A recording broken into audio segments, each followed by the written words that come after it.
di banyak iki di mesti apik Ibu Soko di karena makanya saya bantah bahwa itu lipatan enggak itu besi pukulan diwajahi gitu aja. Ini sebenarnya yang buka rahasia nih para empu teori-teori para empu enggak juga. Makanya saya bantah bahwa lahir ratusan ribu itu enggak ada. Jelas. Logikanya dengan wilah segini, wilah berapa senti toh dileboni 100.000 sap. Gedadine kepiye jajal? Iki dileboni 100.000 sap. Iya. Terus kepiye? 100.000 layer. Logisnya gimana? Ya ngeblok putih wis gak iso. Sampai sekarang gitu, sampai sekarang pusaka buatan Mas Empu misalkan. Itu yang menjadi pembeda karena masih tetap ada material ya dari kuno, dari leluhur panjenengan yang terselipkan di sini. Ya. Bener. Material itu menurut Bapak sih. Nek kuwi entek engko ya ganti zaman.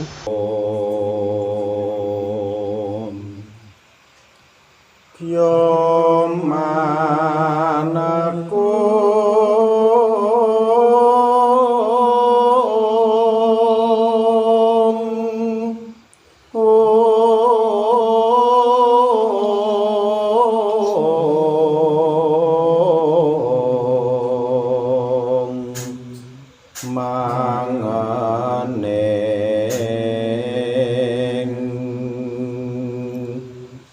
Tian ulun putyastuti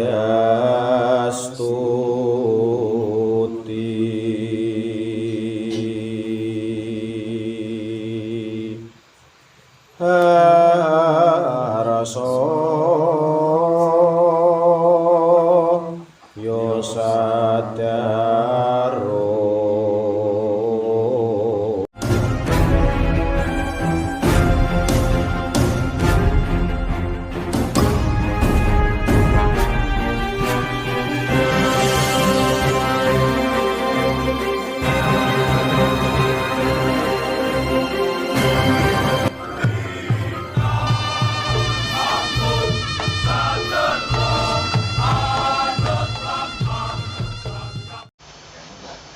Salam budaya, rahayu, rahayu, rahayu.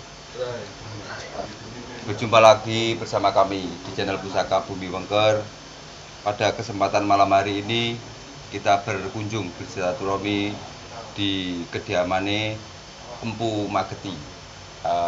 Bisa dikatakan dia juga terah dari keturunan yang Empu Supo. Dan juga ada beliau yaitu Ketua Paguyuban Aji Wengker yang ada di Ponorogo. Kebetulan beliau sedang berkunjung di kediaman Mbah Empu. Akhirnya kita bersama-sama berkolaborasi di sini untuk membahas khususnya tentang ataupun mengenai Mbah Empu Mageti sendiri, di mana nasabnya ataupun mengenai tentang keris-keris Mageti. Langsung saja kita perkenalkan diri dengan Mbah Empu. Selamat malam Mbah Empu. Selamat malam. Nyun pangapunten sakmenika kula kalih rencang-rencang anggene swanten mriki enten kirang langkungipun. Kula kalih dulur nyun pangapunten saderengipun. Mungkin nggih ajeng tangkret-tangkret mengenai napa nggih tentang Empu Mageti ya. Nah, iki ngeten, kita berbelok ke Mas Titis ya, Mas Titis dulu. Berbelok tidak meriting. Iya. Nggih, pripun Mas? Ngeten. Nah, mungkin Mas Titis juga mempunyai penasaran mengenai perjalanan Mbah Empu sendiri ataupun mungkin selama ini kan juga belum tahu kan tentang terah-terah nasab-nasabnya Mbah Empu, mulai Mbah Empu sampai ke Mbah Supo kan. Sebenarnya sedikit banyak sudah tahu lah. Cuman kalau ibarat minum itu air tidak langsung dari sumbernya, terasa kesegaran itu adalah hampa. hampa. Makanya kesegaran di malam hari ini langsung dari sumbernya. Bang pertanyaan dari Tanempul dari kapan? Jadi gini Mas, Mas Titis, ya karena di sini ada panjenengan, Nggih. sebenarnya kita banyak pertanyaan Nggih. karena demikian ada panjenengan, mungkin jenengan yang bisa mewakili pertanyaan-pertanyaan jenengan karena mungkin bahasanya jenengan ini lebih lihai, lebih enjoy dinikmati seperti itu. Tidak dari latar belakang ya.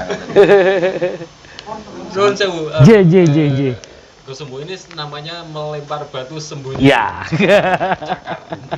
Ya sementara saya menjadi sembunyi lah. Iya. Saya tepuk tangan. Nggih Mas Sembuh, pada dasarnya mohon maaf saya memanggilnya Mas Sembuh. Karena secara usia Ya, ini masih relatif muda, tapi empu sudah menjadi predikat dan tetap itu menjadi saya izinkan untuk boleh memanggil empu. Oke, jadi Mas Empu karena kemarin ketika saya sempat bertamu ke sini, aku ini bukan empu katanya. Ya terus Lah ini sinten iki Kak? lah kok ditangkap ke Mas Bu. Jadi ngeten loh Mas Bu, kalau saya boleh dibilang penggemar Mageti berat. Oke. Di rumah insya Allah ada sekitar 7 keris Mageti yang ori. Dengan empu yang berbeda-beda gitu. Dengan empu yang berbeda-beda dari Keturunan. yang Guno, yang Mustafa, yang Fanani sampai Bapak nggih. Yang Bapak juga yang terakhir kayak beliau. Jadi sudah komplit. Yang ori gitu. Yang tidak ori ternyata banyak. Jadi kalau menurut saya ngeten, keris Mageti itu misteri dan kandungan seninya menurut saya sangat tinggi. Sangat tinggi. Jadi bentuk blak yang indah, terus ada improve dari luar pakem yang dimasukkan. Yang ini yang saya katakan nyeni. Nah, ini pendapat saya. Nah, menurut jenengan pribadi Mas Sembuh. Ya, sebelumnya minta maaf, Salam Rahayu. Keris Mageti itu sebenarnya aran-aran tempat. Kadang orang menanyakan apa saya punya terah Mageti, kita nggak punya terah Mageti. Itu hanya sebatas aran-aran Magetian, jadi kayak PB-an, HB-an atau Mojopahitan. Itu tempat, karena tempat Magetian. Kalau Bapak dulu cenderung ke Empu Tegarjo, karena mulai Eyang Guno beliau sudah itbak atau berguru kepada yang babat Tanah Tegarjo. Akhirnya dikatakan Empu Tegarjo. Walaupun domisili beliau Eyang Guno itu di Magetan. Nah, bab gagrak utawa style keris, orang banyak mengatakan Joglo, Jogja, Solo atau yang lainnya. Jadi tapi itu Mbah Guno yang membuat blak itu Mbah Guno, dibilang Jogja bukan, dibilang Solo bukan. Nah, ini kan akhirnya ya kayak Solo juga kayak Jogja, tapi akhirnya Joglo lah. Dulu juga ada yang mengkritisi atau nggak pakem, aliranmu mana? Lah aliran ya kita aliran ya, ini blak kita gitu kan, ini blak kita. Atau mungkin ada maksud-maksud tertentu. Sebenarnya kalau style keris ya mungkin Yang munculnya joglo itu, tadi, yang joglo tadi. itu khas Mbah Guno itu. Taruhlah kenapa Empu Mojopahit membuat style seperti itu? Alasannya apa kan kita nggak tahu juga. Saya pernah baca di literasi bahwa ada maksud tersembunyi atau maksud yang menjadi cita-cita dari yang Guno. Dia berkeinginan bahwa Mataram yang menjadi dua ini menyatu kembali. Saya pernah ada literasi seperti itulah. Iya. Memang ada benarnya atau pripun? Ada benarnya. Itu sebenarnya doa seorang gurunya yang Guno kepada seluruh, makanya bahasanya gini. Di Tegarjo itu ada prinsip kayak gini. Ora ketang pedak pejaraan pajang metaraman. Pedak pejaraan pajang metaraman. Siapa saja, wong musuhan pun, pajang mataram musuhan pun. Lapun yakin lan percemaran ajaran iki ya tak dongakne slamet bahasane kan. Jadi enggak ngeblok akhirnya. Kalau bisa arep wong musuhan iso dadi siji. Nuju yang ajaran. Mungkin literasinya Kang Titis itu mungkin ya, arahnya kayak. Jadi Mbah Guno pasti adopsinya ke guru-gurunya. Guru-guru tasawuf Mbah Guno sendiri. Akhirnya dengan referensi dawuh-dawuh gurune Mbah Guno, akhirnya beliau menciptakan style-style atau dapur-dapur tertentu yang mungkin di budaya pusaka keris umumnya itu agak asing mungkin bisa dikatakan kontemporer lah atau yang lainnya lah, karena di dapur umum nggak ada.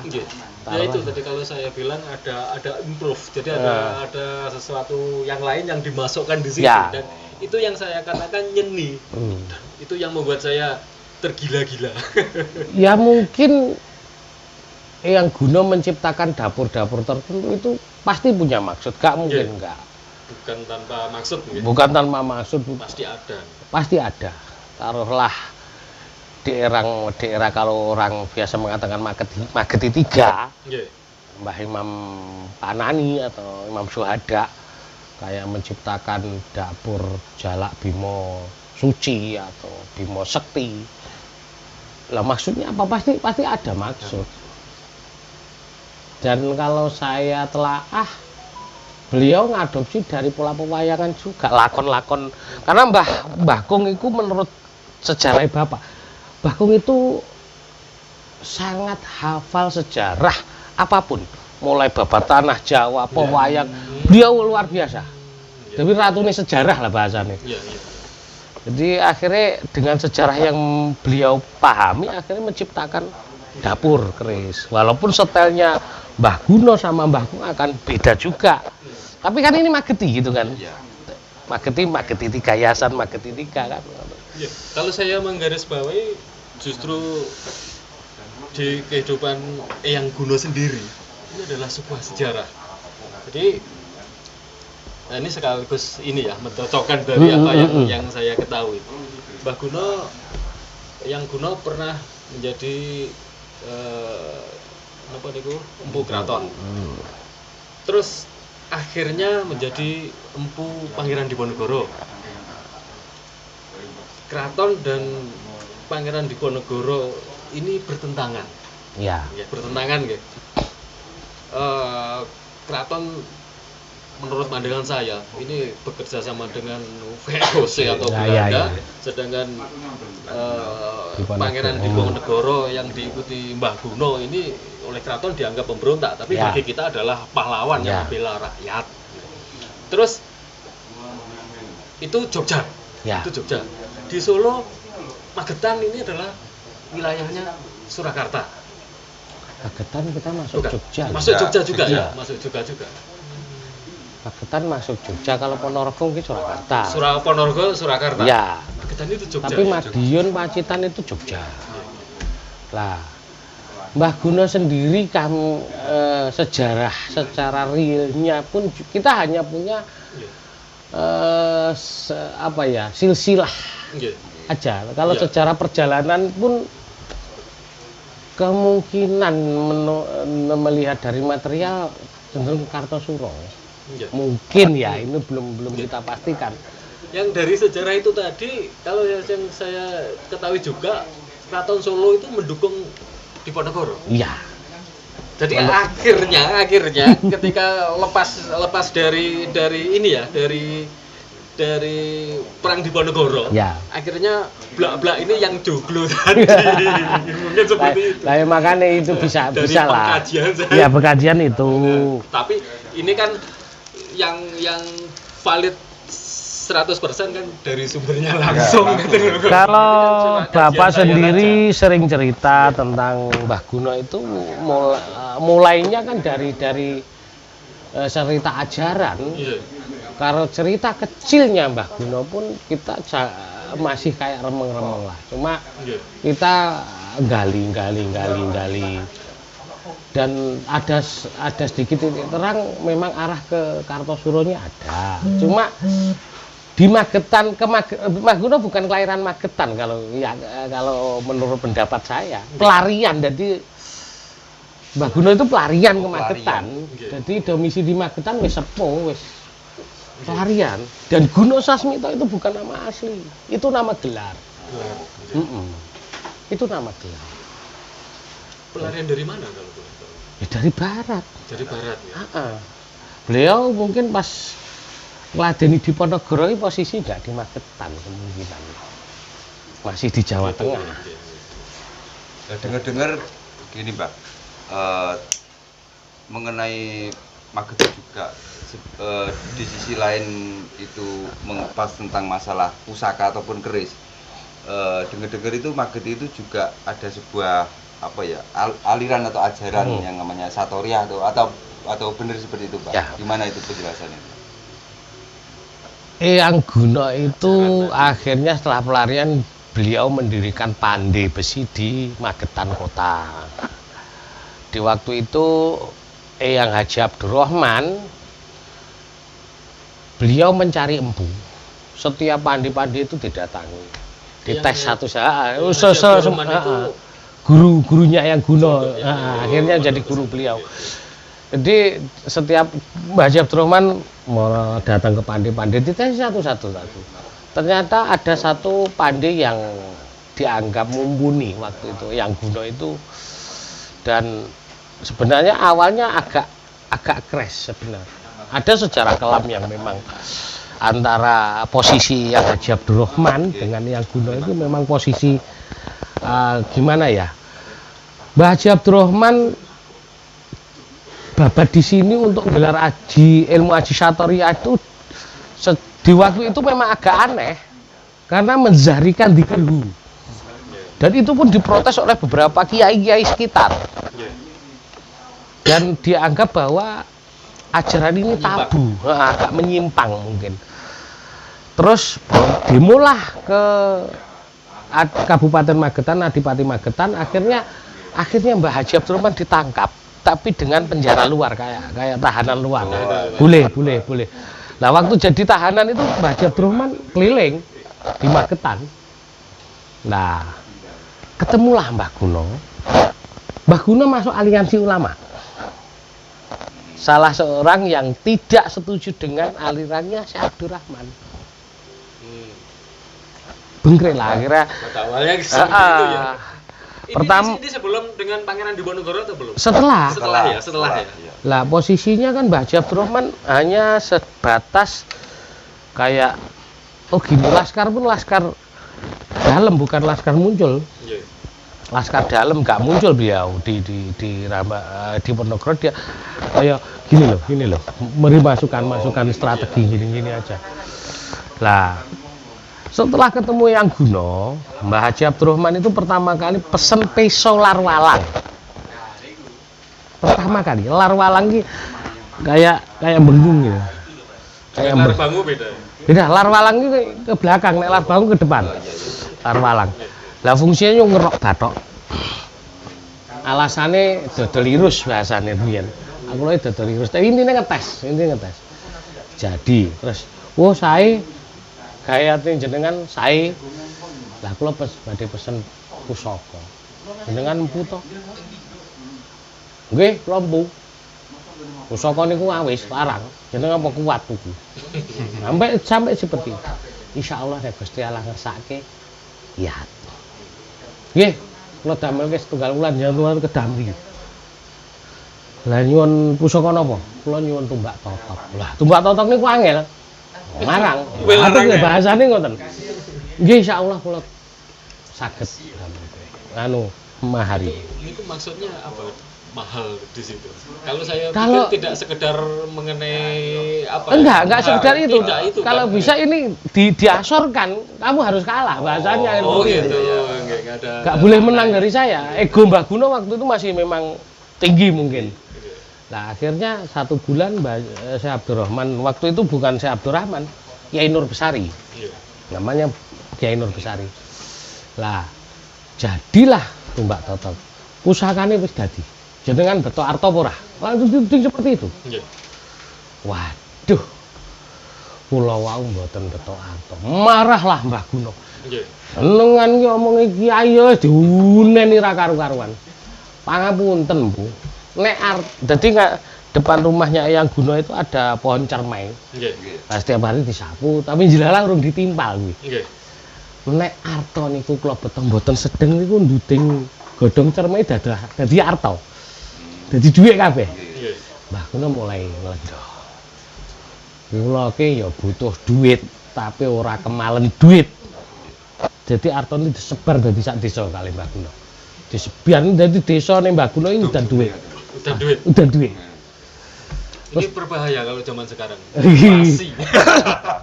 Terus akhirnya Biar hancur. nembe dipinarakne teng dalem. Ngoten lho ceritane. Lah, intine ngobrol, akhirnya dengan politik bahasa nih Mbah Haji Abdurrahman, Mbah Guno kepancing.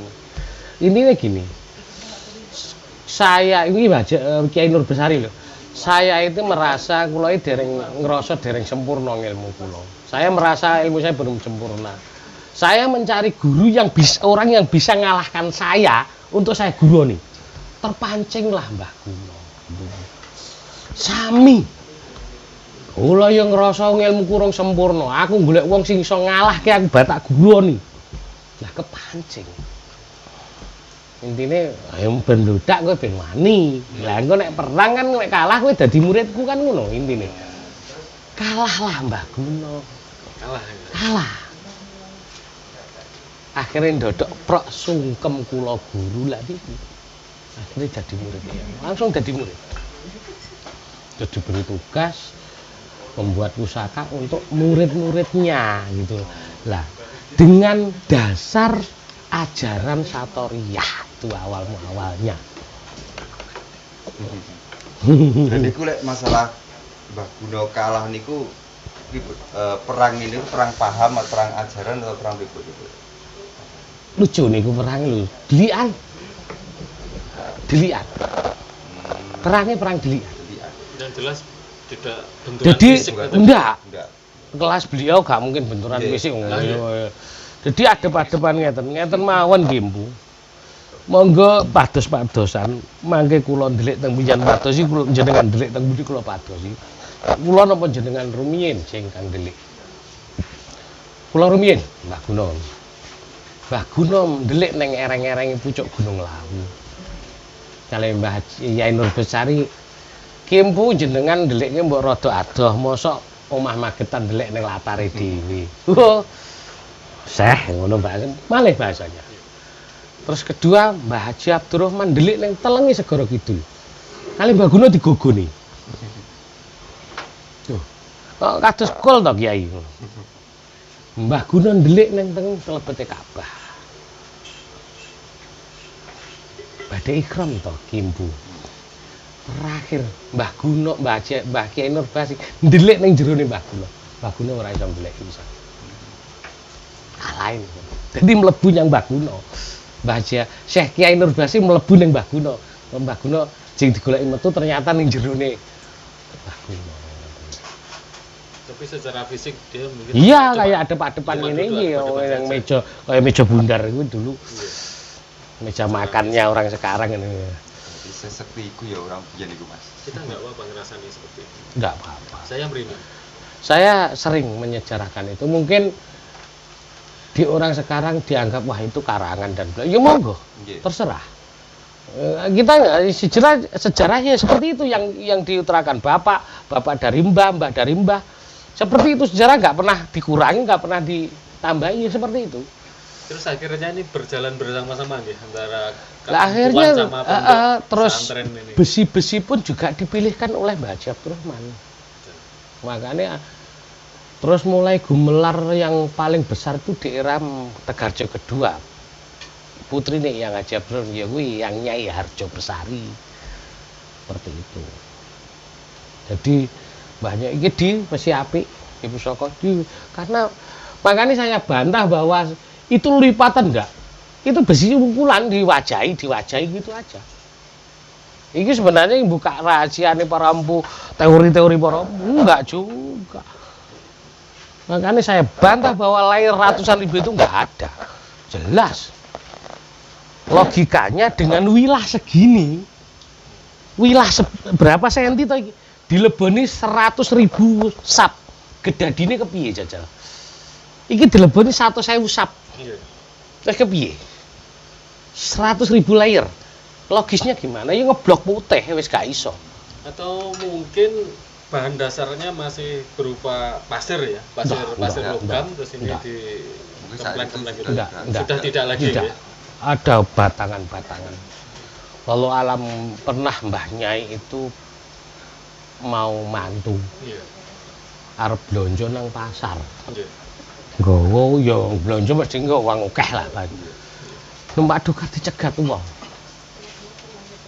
Mbok Nyai kula mbeta wesi jenengan tumbas. Tak bongkok sih. Saya pira sedaya arta sing jenengan beto niku. Iya. Wis ngono. Wis kelasane Mbah Guno. Ngoten mawon. Dan itu sering terjadi seperti itu. Bahwa alam sapa iki wonge gak ngerti. Siapa itu yang menjual? Lah iya kan. Terus sejarah kados wesi Islam Tanah Jawa kuwi sing ngerti wujudnya kethek putih. Seperti itu. Terus begini Mas Empu, saya dengar juga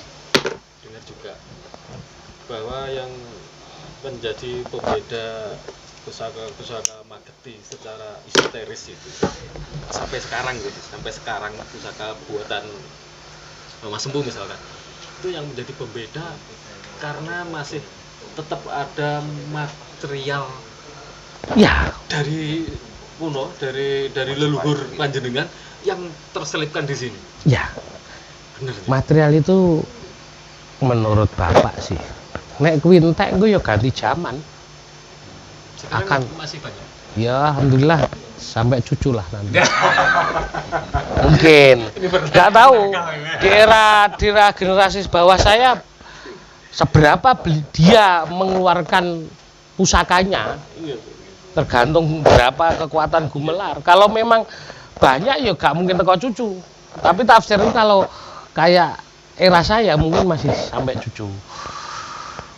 Mungkin. Kayak gini nih Mas. Jadi kan para pemirsa ini mumpung bahannya masih ada, ayolah berbondong. Ya taruhlah gini lah. Nek ora tak entekno dhewe. Mungkin Mas, ketika barangnya saja sudah habis kan katanya Mbak Ambu kan ada perubahan zaman. Mungkin perubahan zaman ini justru malah lebih membaik malah. Gitu.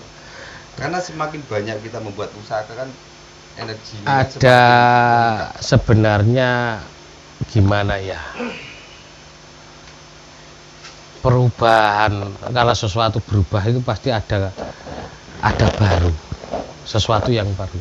Berarti lama harus dirusak, harus dihancurkan toh. Kalau mau membuat rumah baru kan yang lama harus dihancurkan. Otomatis harus ada kejadian yang luar biasa, kehancuran yang luar biasa. Mau nggak mau. timbul peradaban baru. Iya, otomatis. Dan akan tersisa beberapa yang itu nanti akan membuat peradaban baru. Dawuh bapak ke saya, wayahmu gelar sebaran mesti kisah akeh-akeh sak mbak-mbane. Kanggo persiapan peradaban itu nanti. Jadi perubahan peradaban itu nanti. Ada mungkin ya Allah alam ya akan terjadi perang besar di situ. Allah alam. Luar biasa. Dan dunia itu akan bergejolak, bencana, perang.